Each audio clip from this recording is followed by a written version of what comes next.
the city needs housing, and the city needs the sporting facilities that we've been talking very strongly about over the last few years. So absolutely, it was a joint application for that reason. Yeah.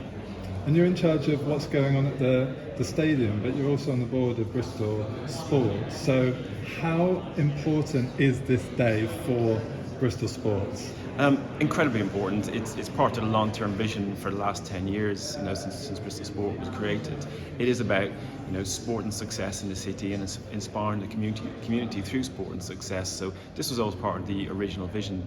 You've been to Ashton Gate, you've seen the facilities, you've seen the events that we do, and we're only going to just improve from that, whilst also being a major part of the community in terms of community development of sport. We heard about the 40,000 plus hours going back into the community. So it's always been our vision and the vision of Steve Lansdowne to deliver this. So we're all very pleased. There was 100 plus of our friends and colleagues in there today to support us, and great to see.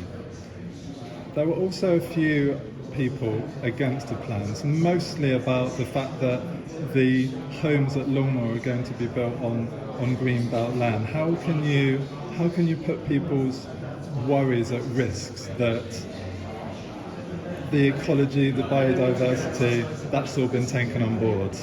I think it was very clear during the meeting that we've been listening to the feedback for the last couple of years on the ecology and on the concerns around the green belt, and a lot of these concerns were mitigated today, or will be mitigated based on the follow-up in terms of the planning conditions. So we're comfortable that we have the experts around us who can advise us. We always wish to be a good neighbour, and that remains clear.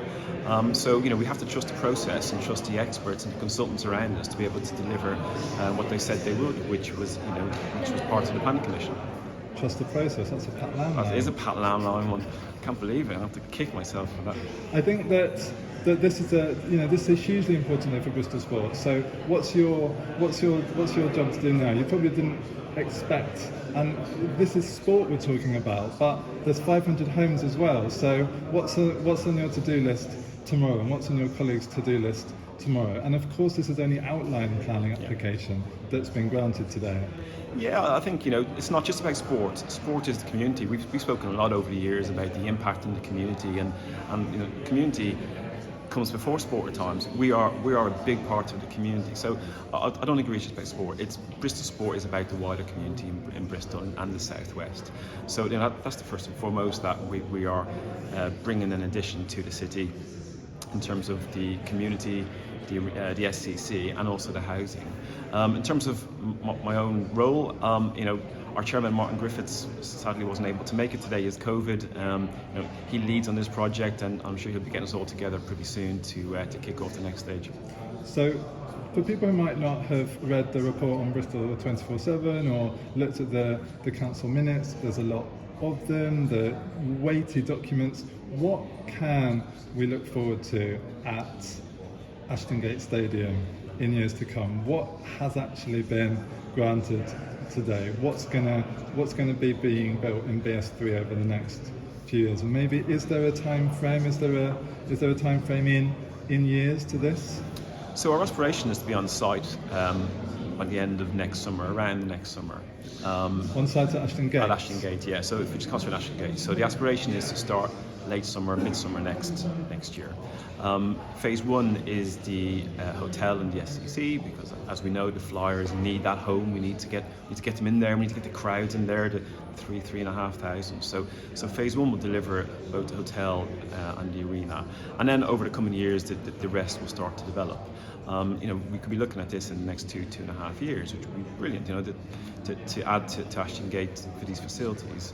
And then it'll continue to grow. So there's obviously the retail part, the multi-storey car park, the food and beverage outlets, the accommodation in terms of the apartments, and the offices.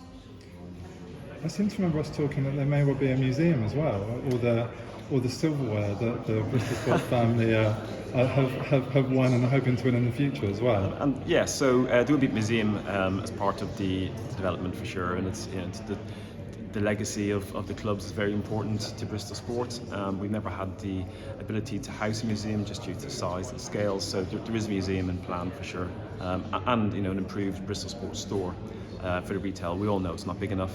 we want to be able to sell more products and to get more people in at peak times. So the match day experience will be incredibly different. We're a dedicated fan zone in the amphitheatre area. The hotel bringing a new dimension to match day for people to stay over and for concerts. It really closes the circle on Ashton Gate. It's been a very credible international venue. They're few and far between in this country, so it also brings that inbound tourism into Bristol through conferences and events, sport, and accommodation. And Longmore Village, have we got any time frames on that? Obviously the two, like we said before, the two are intrinsically linked, so are we going to need to have the foundations of the houses built before the hotel, the museum, the multi-storey car park goes up? Well, as we know tonight, it's a outline approval, so I don't have any dates to that. My focus, my priority is to be able to deliver the SCC and the hotel in phase 1, and that's where I'll be concentrating on over the next few weeks.